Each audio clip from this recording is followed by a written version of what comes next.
Welcome to Junimo Kart, or more accurately, welcome back to Stardew Valley. I know it's a bit of an odd place to start here, but we're on the second extras video, so it seemed fitting.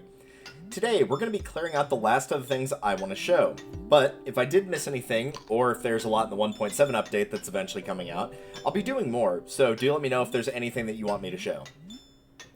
As for Junimo Kart, I'll show some of my failed attempts as I talk about the game here, and then I'll show my successful attempt.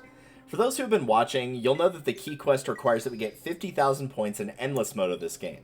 For the record, I've not played Junimo Kart at all before, and it took me about 45 minutes of play to get a successful score. Junimo Kart is an auto-scroller where you click to make your kart jump. No other buttons. The longer that you hold the mouse button, the bigger the jump. Some jumps require minuscule clicks and others require you to hold the button as long as possible. Coins will increase your score as well as staying alive. 5,000 bonus points are given when reaching the end of the stage, and you'll also get another 5,000 for collecting all 3 fruit in a level. It's helpful, but survival is the most important. Honestly, stage 1 was kind of where I struggled the most, even after getting the hang of things. To keep it short, lots of tiny jumps are often needed, and it's very easy to overshoot. Rocks and blockades can be landed on top of, but not crashed into. Stage 2 has ice on some of the downslopes. These can make your jumps go farther, which is actually often a problem. Jump early to avoid the speed increase, but be aware that it also means you won't jump as far. You kind of have to get used to that sweet spot to figure out exactly where you're going to land. Stage 3 has the cousin of the windfish from Legend of Zelda Link's Awakening. He releases bubbles that can be bounced off of to gain tons of height, but again, crashing into them directly knocks you out. They're pretty predictable and they don't really overwhelm you much. I think, in fact, they only knocked me out once when I thought I could just go right through them. Stage 4 has little spirit ghost things that will often force you to jump again just after landing a very long jump. That was pretty much their only threat, but as far as I can tell, they never actually got me. Still wouldn't crash into them though. Honestly, if you can make it through those 4 stages, you're probably going to have the necessary score, but let's talk about the other stages I saw in my successful run. The next stage has a giant slime falling behind you trying to crush you.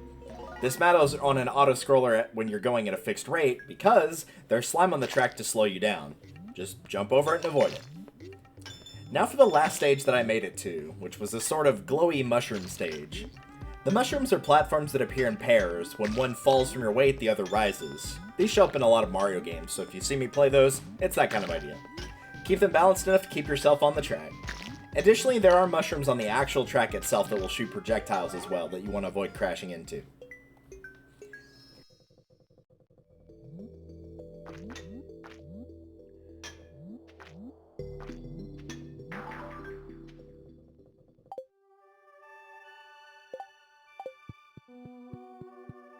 Now, with Junimo Kart done, what else do I want to show? Just some small things here and there while we wait for Key's crop. As mentioned before, putting out milk and cookies in your home on Winter 24, i.e. Christmas Eve, will make them be replaced by mystery boxes the following day. I suppose it's a fair trade, but either way, it's a nice, cute little touch. Up next, the house decor. It hadn't happened until Spring 3 of Year 4 for me, but your spouses can redecorate the floor wallpaper. It's probably a good reason to keep duplicates of your specific choices of wallpaper and flooring, if not just buying the catalogs outright. Up next, giant crops. There's one of these possible for each season. Cauliflower for spring, melon for summer, pumpkin for fall, and winter melon for winter, as well as a giant key crop. These are completed when a 3x3 grid of a fully completed crop, all the same crop, appear. It's not a guarantee, but the chance continues to reroll each day, so if you want to leave them to keep trying, you can do that. They can also survive outside of their usual seasons. Break them with an axe to destroy them, and yes, they will provide more crop than usual.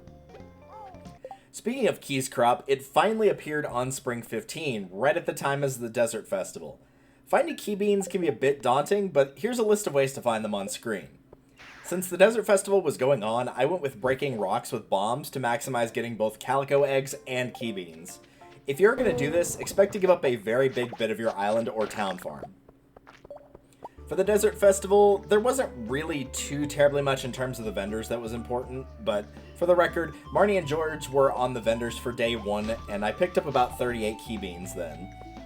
For the remaining days, pretty much the only thing worthwhile mentioning in terms of who showed up for the vendors was the fact that Penny showed up as a vendor.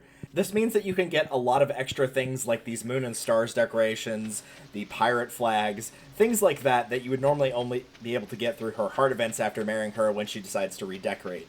So if you are looking for any of these things that are shown on screen, if you don't want to marry Penny, your best way to do this is going to be waiting for her to show up on the desert vendor. Back to the keys crop. Ideally, you would be planting this with speed grow, and the reason for that is, of course, to reduce all the days from growing them from 4 to 3.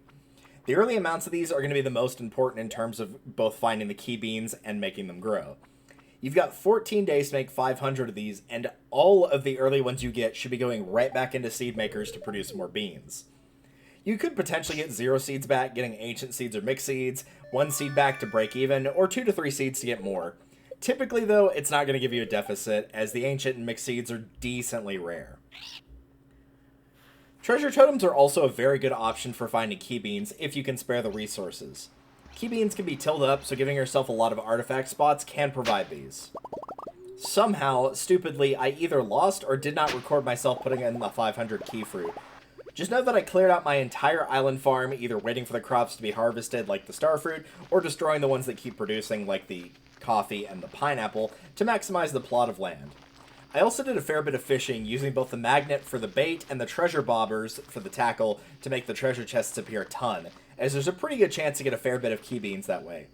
I do not, however, recommend that on multiplayer files, as remember, time is not paused while you're fishing. With this strategy, I ended up with about 700 plus key fruit done. Too many, yes, but better to do that than not have enough. Is this worth 100 key gems? Honestly, probably not. Especially if you've got a steady income thanks to your farming. I'm glad I completed it for a first time ever, but other quests, despite giving less key gems, are far less costly to your resources to do. Besides, remember, these reset every week, so it's not like you've got a limited amount of these times that you're going to be able to do the same quest just over and over again. With all the key quests done and the remaining buildings up, next is the mill.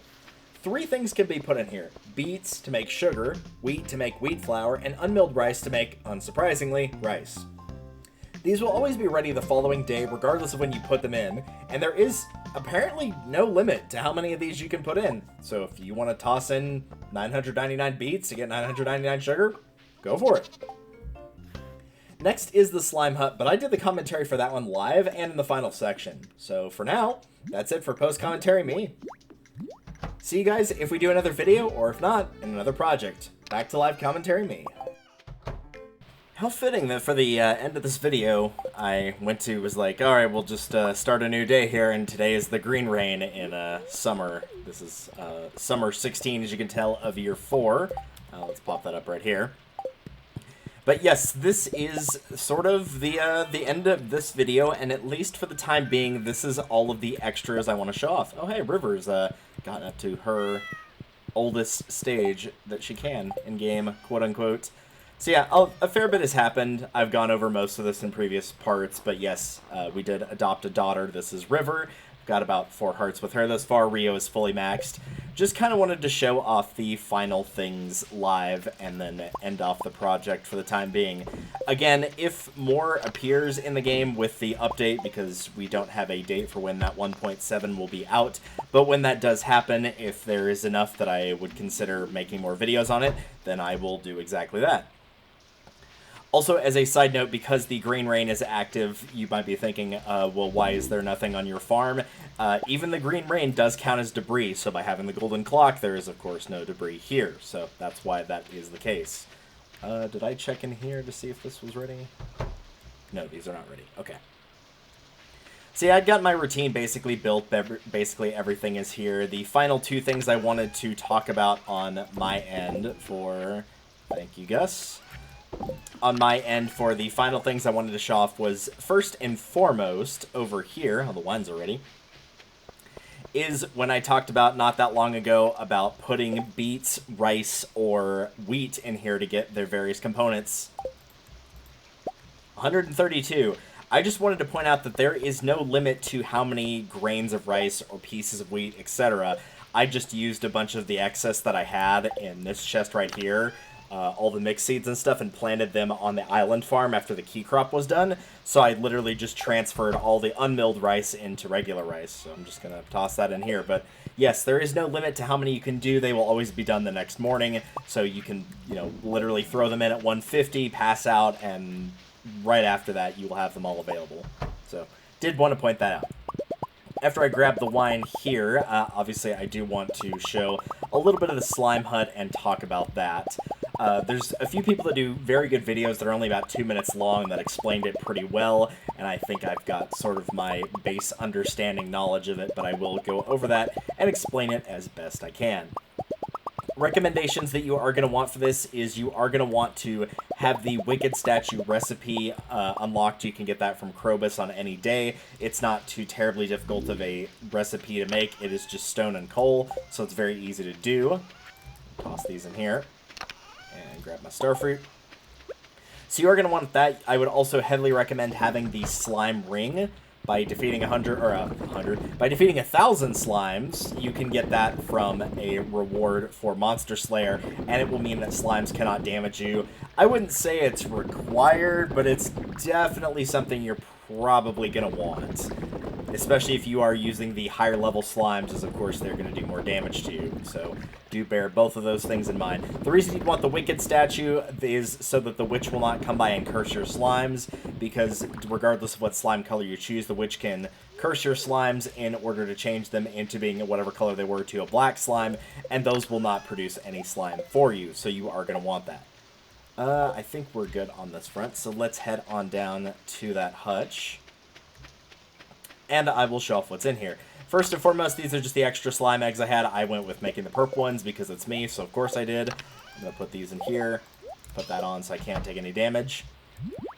And here's what we're looking at right now. As you can see, there are a bunch of purple slimes that have grown. I'm going to close this temporarily. First and foremost are these four. There is four water troughs that's kind of hidden behind here. You could water these with a watering can or just use a sprinkler. So you can use a sprinkler indoors, quote unquote, which is what I would recommend. This will keep the slime production of these little slime balls going up.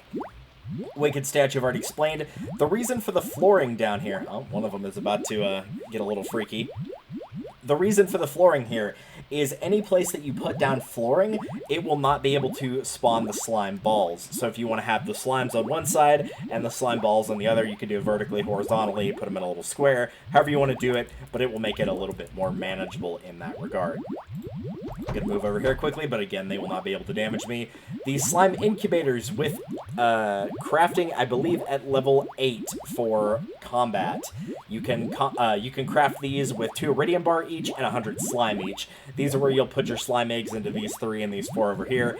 And of course, whatever color slime you put in there is whatever color slime you'll get out. So from there, you'll of course get the slimes, and they will continue to duplicate, multiply, etc. Well, one of them got out.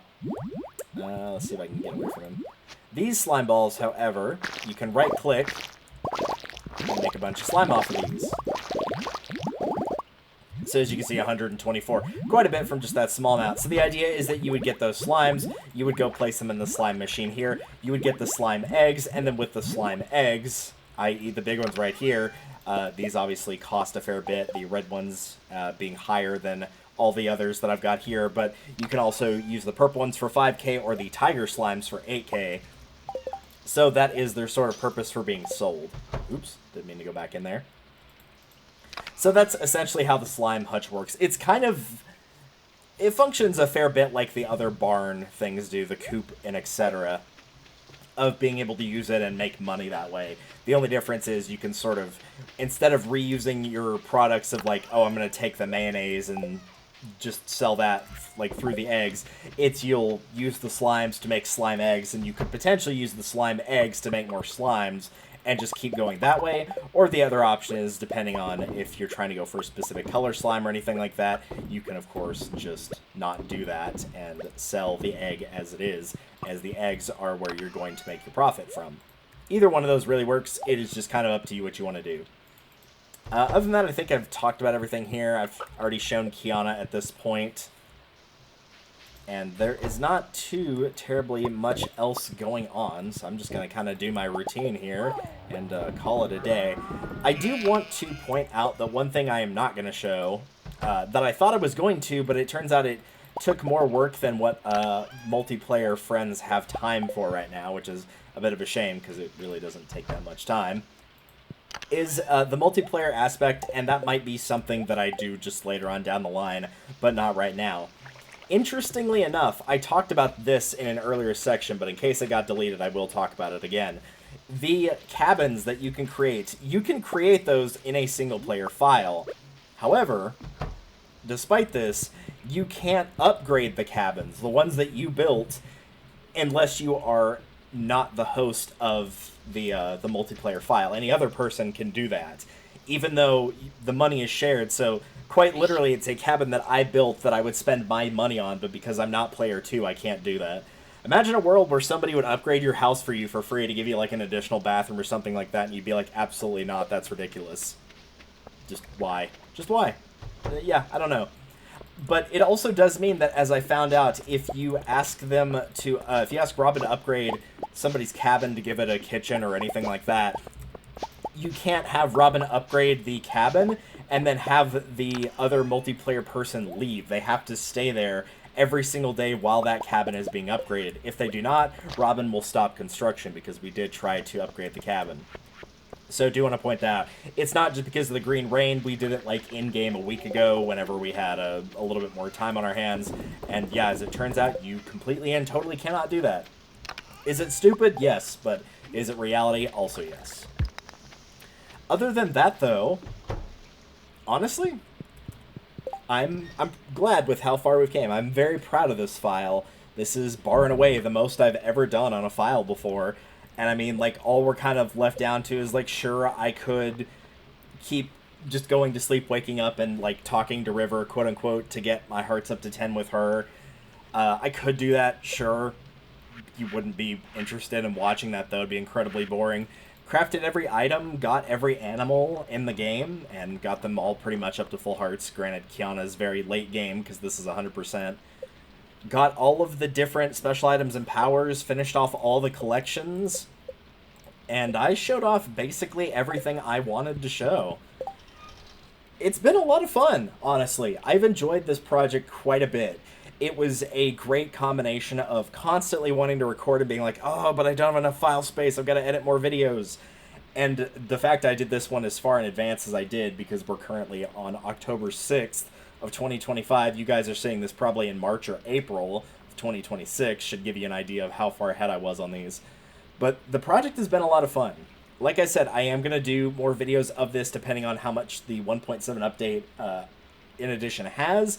If there's enough that I feel like, you know, it's worth covering, I will do that. If not, no big deal.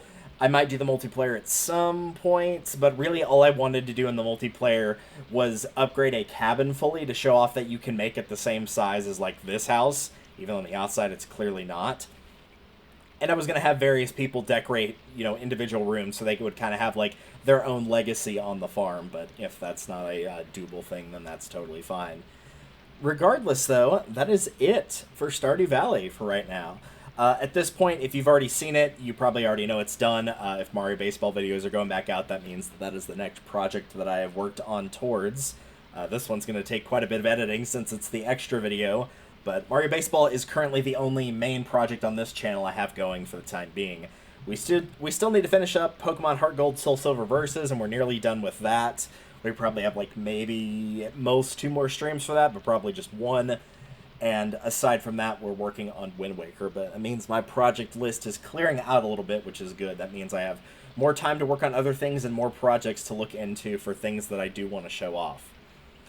For now, though, thank you all for joining me on this journey. It has been a ton of fun. I hope you've enjoyed this quite a bit. By all means, feel free to comment things you enjoyed about this. If there was anything I missed, maybe things you want me to show off, if there's enough of them, or if there's, you know, that later update, I'll be sure to show it off. But it's been a fun ride. I've enjoyed this quite a lot. This got me to truly appreciate, I think, above all else, the very late game that I just never did before. I would get to basically the Iridium statue down here, and that was basically it for me. Hey, Sebastian. But yeah, I never did 100% perfection. I never showed off all the extra things, like seeing the little frogs in the tank and stuff like this.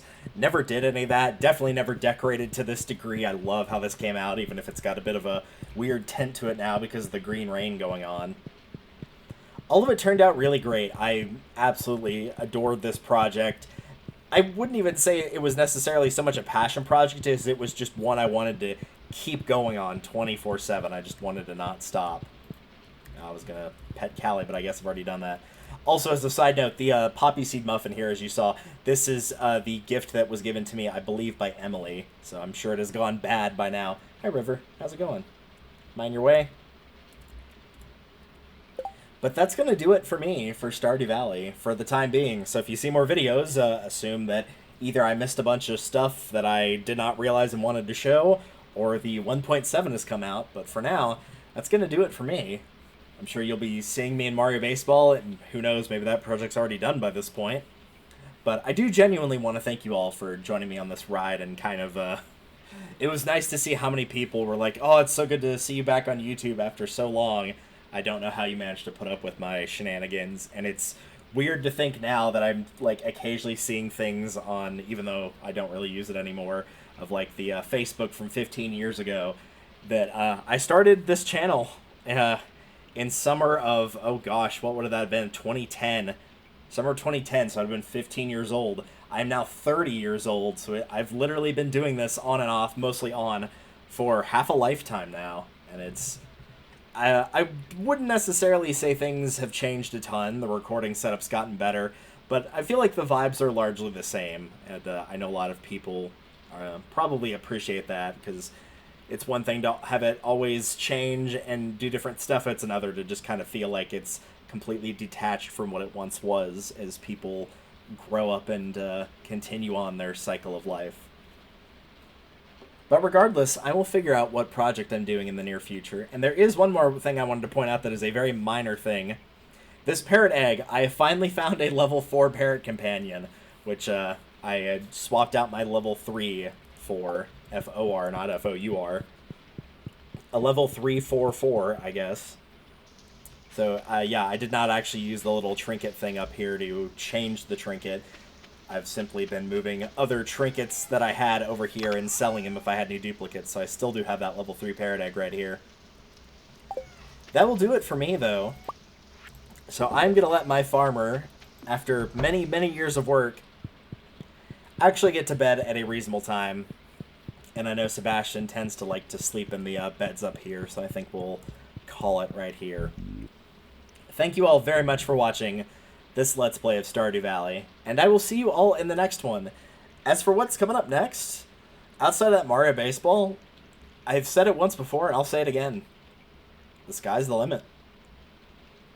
Take care, y'all. And I will see you in the next one.